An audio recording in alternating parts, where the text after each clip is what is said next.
There is a teaching in the Kabbalistic tradition so specific, so grounded in the physical details of daily life, that when I first encountered it, I understood why the mystics of Saft were considered not merely scholars of the invisible world, but practical guides to the visible one.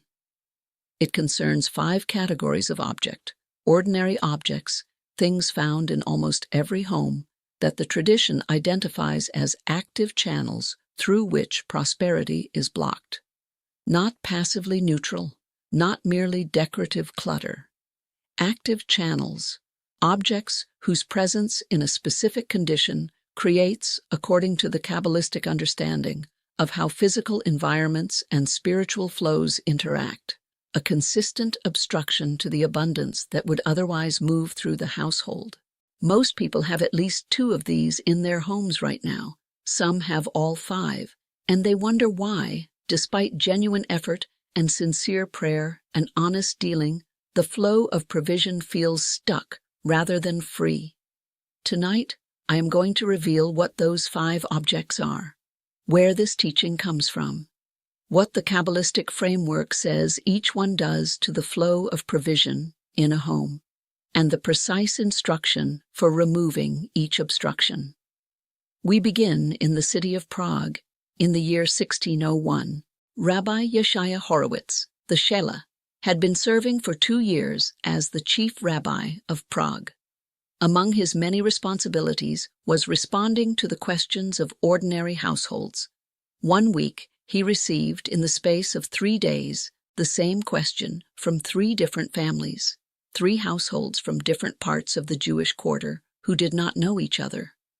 All described the same experience: honest people, working hard, praying, giving charity, and yet something in the household's relationship with provision felt blocked, not desperate, but not free, as if there is a ceiling we cannot push through or a current we are swimming against that we cannot name.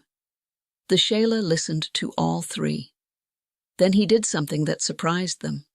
Before he gave any teaching, he asked to walk through each home, not to examine their spiritual practice, to examine their physical space. What he found in each home was different in its particulars, but consistent in its pattern. In each household, he identified 5 categories of object that the Kabbalistic tradition identified as specific channels of blockage. In each home, at least 3 of the 5 were present. He gave the families the teaching. Within 3 months, all 3 reported back, not with miraculous reversals, but with a consistent description of something having shifted.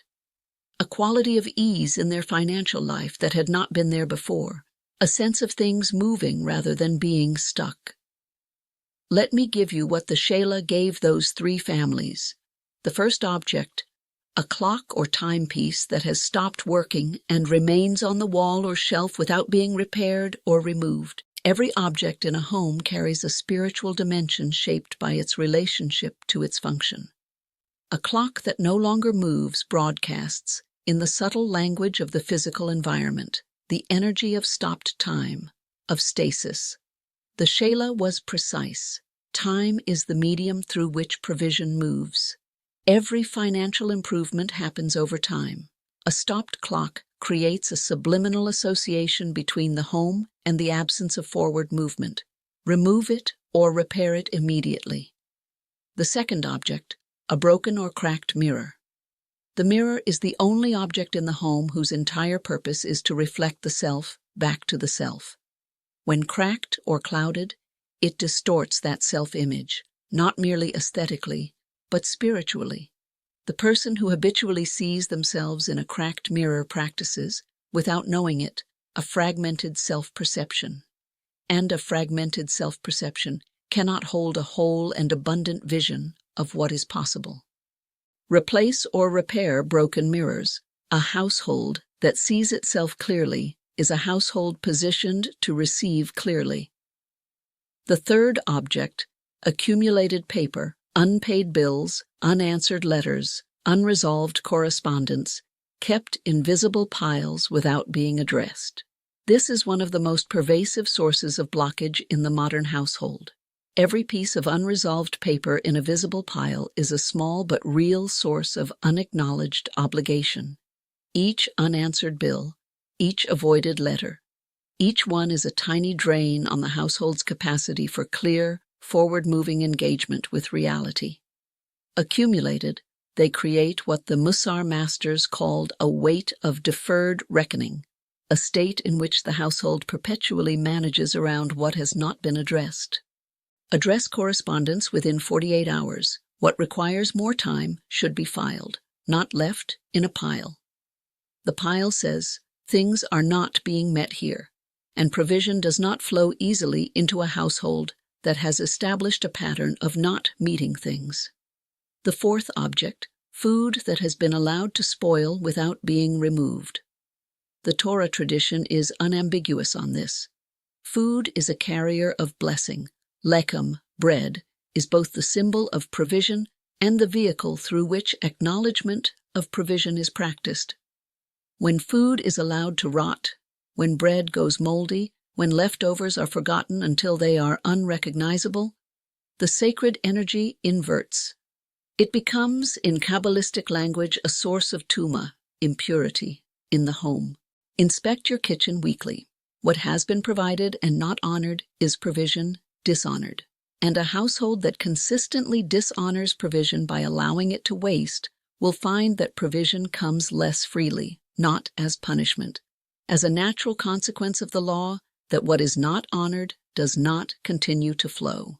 The fifth object, gifts received but never used, stored in drawers or boxes, neither displayed nor given away. This teaching surprised all three Prague families, because in each home the Shelah found it.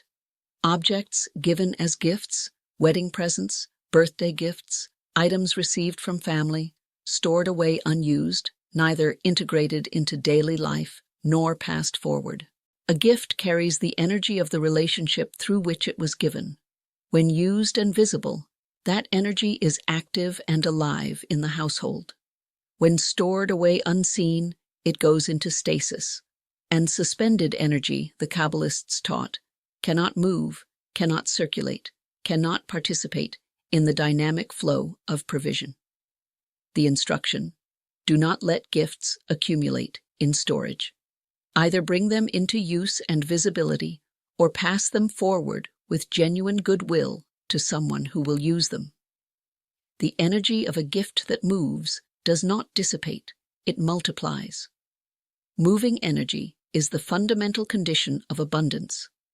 The practice the Shelah prescribed is this: walk through your home once with the awareness of these 5 categories. Where is the stopped clock? Where is the cracked mirror? Where are the piles of unaddressed paper? What food has been in your kitchen too long? What gifts are stored in drawers unused? Choose one, the most obvious one, the one you recognized immediately, and address it this week, fully, not started and left half done, completed. Then, the next week, the next one. 5 weeks, 5 objects, 5 blockages cleared. What the Shelah promised those 3 families, not a miracle, but a movement, a quality of ease in the flow of provision that was not there before. Subscribe to this channel. Each week I bring you another piece of this living and extraordinary inheritance, the wisdom of Torah, the teachings of the Kabbalistic masters, the ancient practices that have carried Jewish families through every form of difficulty into lives of meaning, wholeness, and enduring abundance. And in the comments below, tell me, which of the 5 objects did you recognize immediately in your own home? You do not need to be ashamed. The Shelah did not shame the 3 Prague families when he found the blockages in their homes. He helped them see clearly. And clear seeing, the tradition has always taught, is the first and most essential act of change. Recognition is the beginning of the clearing, and clearing is the beginning of the flow. Shalom.